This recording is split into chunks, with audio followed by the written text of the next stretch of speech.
നമസ്കാരം. നമസ്കാരം.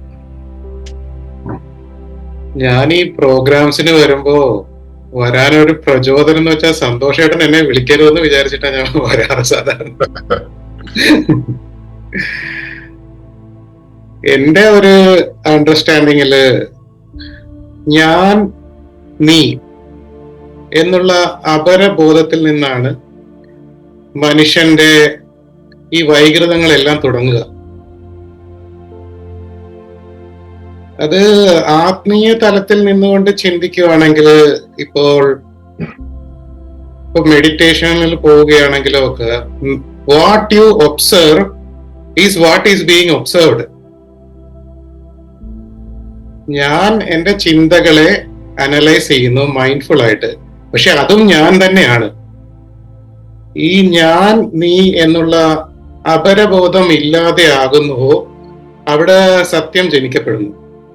പിന്നെ കോൺഫറൻസസിന്റെ കാര്യമില്ല, വായനയുടെ കാര്യമില്ല.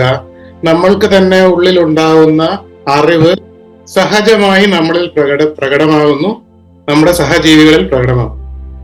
ഈ അപരൻ എന്നുള്ള ബോധം സന്തോഷേട്ടൻ പറഞ്ഞതുപോലെ വെസ്റ്റേൺ റിഡക്ഷനിസ്റ്റ് എഡ്യൂക്കേഷൻ വളരെ ഓർഗനൈസ്ഡ് ആയിട്ട് LKG ക്ലാസ്സുകൾ മുതൽ നമ്മുടെ ഉള്ളിൽ ഫീഡ് ചെയ്യപ്പെട്ട് വെച്ച് കഴിഞ്ഞു. ഒരു പ്രോഗ്രാം പോലെ നമ്മൾ എല്ലാ ദിവസവും രാവിലെ എണീറ്റ് ഈ സോഫ്റ്റ്വെയർ റൺ ചെയ്തുകൊണ്ടിരിക്കുകയാണ്. അപ്പോൾ സന്തോഷേട്ടനെ പോലുള്ള ആളുകൾ ചെയ്യുന്നത് ഇതിനെ ഡീ എഡ്യൂക്കേറ്റ് ചെയ്ത് കളയുക.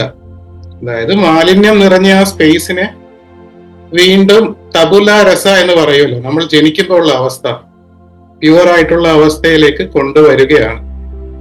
അത് എന്റെ ഒരു അനുഭവത്തിൽ നിന്ന് പറയുകയാണെങ്കിൽ, ഞാൻ ഇനിഷ്യലി വന്ന സമയം വളരെ ഒരു താർക്കികമായ ഒരു ബുദ്ധിയോട് കൂടിയാണ് വന്നത് ശരിക്കും. അങ്ങനെ പല സൈക്കിൾസിലൂടെ കടന്നുപോയി 3-4 സൈക്കിൾസ് കംപ്ലീറ്റ് ചെയ്തപ്പോഴാണ് എനിക്ക് അതിന്റെ ഒരു ഗ്ലിംസ് ഓഫ് ട്രൂത്ത് ശരിക്കും കിട്ടിയത്. ഞാൻ പുതിയതായിട്ട് ഇന്ന് അറ്റൻഡ് ചെയ്ത ആളുകൾക്ക് വേണ്ടിയിട്ട് പറയുകയാണ്.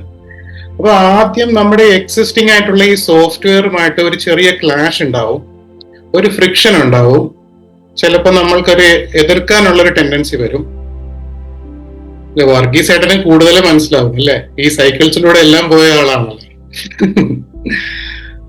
അപ്പോ ആ അപരൻ എന്നുള്ള ആ ബോധം നഷ്ടപ്പെടുമ്പോ യു വിൽ ഫീൽ ലൈക്ക് ഇത്രയും നാളും നമ്മള് ഒരു ലിമിറ്റഡ് ഫിഗർ ആയിട്ടെന്നായിരിക്കും വിചാരിക്കുക നമ്മുടെ മൈൻഡില്. ഫയാസ്, സന്തോഷം, പൊന്നി എന്നൊക്കെയുള്ള ലിമിറ്റഡ് ഫിഗർ ആയിട്ടായിരിക്കും വിചാരിക്കുക. അപ്പൊ നമ്മുടെ ഈ അവസ്ഥയിൽ എത്തുമ്പോൾ നമ്മുടെ കോൺഷ്യസ്നെസ് എക്സ്പാൻഡഡ് ആവും. നമ്മൾക്ക് വേണ്ടി നമ്മളൊന്നും ചെയ്യുന്നില്ല, അനദർ എന്നുള്ള ബോധം പൂർണ്ണമായി നശിക്കപ്പെടും.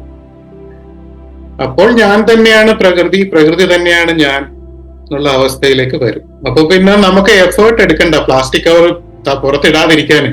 അതാണ് നമ്മുടെ അവസ്ഥ. അതാണ് കാര്യം. അപ്പൊ അത്രയും ലഘുവായിട്ട് ഞാൻ പറഞ്ഞ് അവസാനിപ്പിക്കുന്നു. സന്തോഷം പ്രയാസ്. നമസ്കാരം. ഓക്കെ, നമസ്കാരം.